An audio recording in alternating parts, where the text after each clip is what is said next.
देखिएगा, आज का जो टॉपिक है वो क्या है? E commerce. क्या है भैया? E commerce.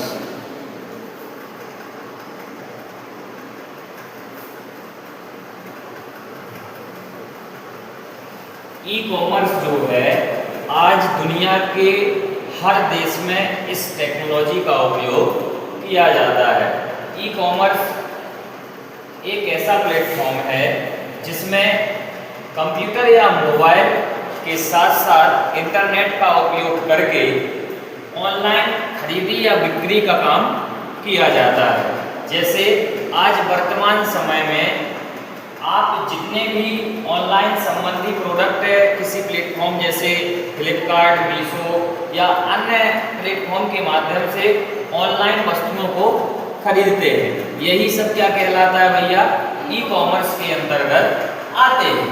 ई कॉमर्स के अंतर्गत आपने देखा होगा कि विभिन्न प्रकार के प्रोडक्ट, जैसे एग्जाम्पल के तौर पे बात करें, आप फ्लिपकार्ट जो सॉफ्टवेयर है अपने मोबाइल या वेबसाइट के माध्यम से मोबाइल पर क्या करते हैं, ओपन करते हैं या खोलते हैं, तो आप देख पाते हैं कि जो उसकी डिस्प्ले होती है, वेब पेज होता है फ्रंट पेज का, वहाँ पे आपको कई प्रकार के प्रोडक्ट की एक सूची प्राप्त होती है।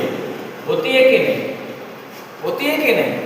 फिर अगर आपको जिस वस्तुओं की आवश्यकता पड़ती है, आप उस वस्तुओं का क्या कर लेते हैं? चयन कर लेते हैं। करते हैं ना कि हम ऑनलाइन खरीदी की नहीं की होगी, तो ऐसे करते हैं ना। जैसे फ्लिपकार्ट को आप ओपन करेंगे, फिर आप देखेंगे उसमें आज ऑफर तो नहीं चल रहा है, और खासकर जब से ऑनलाइन शॉपिंग जब से प्रारंभ हुई है तब से सस्ते प्रोडक्ट भी महंगे दामों में मिलने लगे और महंगे प्रोडक्ट सस्ते दामों में मिलने लगे। दोनों प्रकार से बेनिफिट है।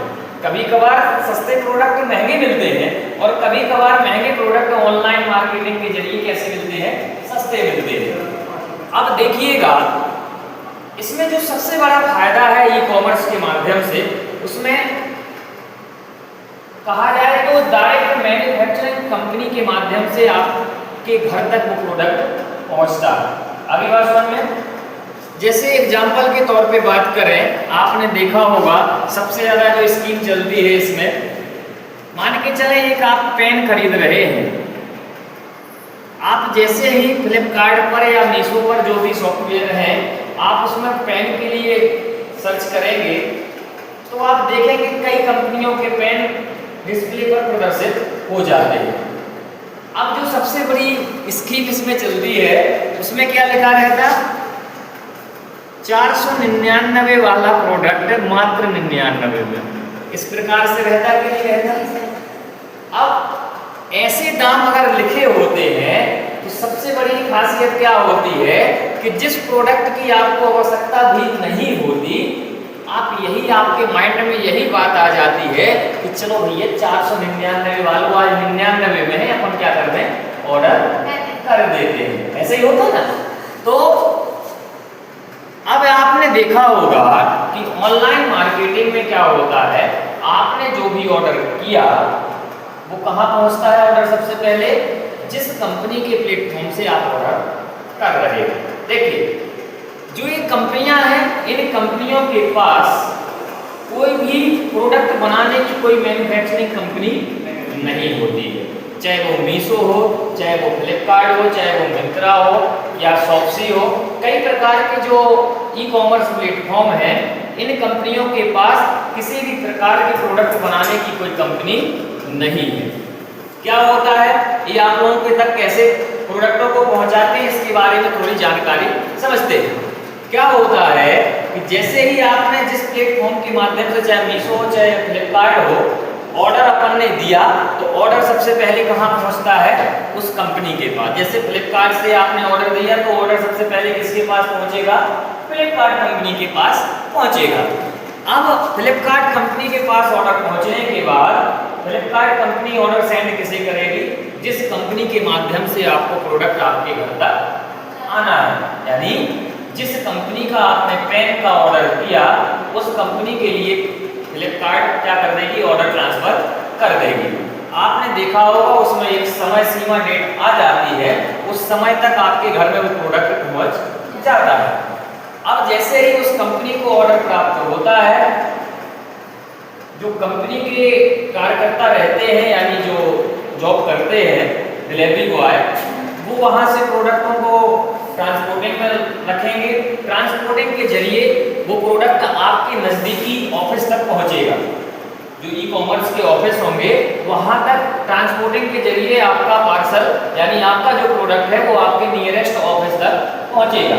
नियरेस्ट ऑफिस से जो डिलीवरी बॉय होंगे उस प्रोडक्ट को आपके घर तक फिर पहुंचा देते हैं।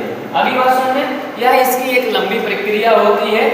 अगली बात सुन लें, इसमें ये फायदा है ई कॉमर्स में कि आपको कहीं जाने की आवश्यकता नहीं पड़ती है, आपके घर बैठे किसी भी प्रकार की शॉपिंग हो जाती है। अगली बात सुन लें, ई कॉमर्स की जो शुरुआत मानी जाती है भैया वो 1979 में मानी जाती है। कब मानी जाती है? ई कॉमर्स की शुरुआत 1979 में ब्रिटेन से मानी जाती है। कहां से मानी जाती है? ब्रिटेन से।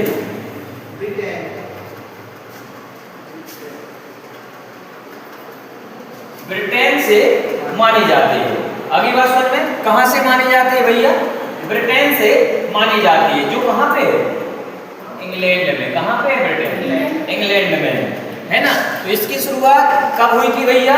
1979 में हुई थी। कहां से हुई थी? ब्रिटेन से हुई थी। अगली बात सुनते हैं, सबसे शुरुआती कंपनी जो ई कॉमर्स के रूप में काम किया वो कंपनी कौन सी थी? ईबे और अमेज़न। कौन सी कंपनी थी भैया? ईबे और अमेज़न कंपनी थी, जिनने शुरुआती समय में ई कॉमर्स के रूप में कार्य किया। ई कॉमर्स के आने से क्रेता और विक्रेता दोनों को फायदे। अब वो फायदे कैसे हैं? विक्रेता को फायदा ऐसा है कि घर बैठे वो प्रोडक्ट ट्रांसपोर्टिंग के जरिए पहुंच जाता है, ज्यादा सिरदर्दी करने की आवश्यकता नहीं पड़ती है। और क्रेता को क्या फायदा है? इससे घर बैठे प्रोडक्ट मिल जाता है। इसमें आप भी अपने प्रोडक्टों को इसमें शेयर करके अपने प्रोडक्टों को भी बेच सकते हैं। जैसे मान के चलें आपके पास कोई प्रोडक्ट है, आप उस प्रोडक्ट को जो ई कॉमर्स प्लेटफॉर्म है उसमें आप शेयर कर देंगे तो आपके प्रोडक्ट के लिए भी कस्टमर आने लगेंगे, यानी आपके पास भी ऑर्डर आ सकते हैं। यानी इसमें ग्राहक विक्रेता भी बन सकता है और विक्रेता ग्राहक भी बन सकता है। समझ पा रहे हैं आप? जैसे ही आप इसके अभी टाइप्स पढ़ेंगे आपको एक एक बारी बारी से समझ में आ जाएगा कि हम भी अपने प्रोडक्टों को इसमें किस प्रकार से बेच सकते हैं। आगे बात सुनिए।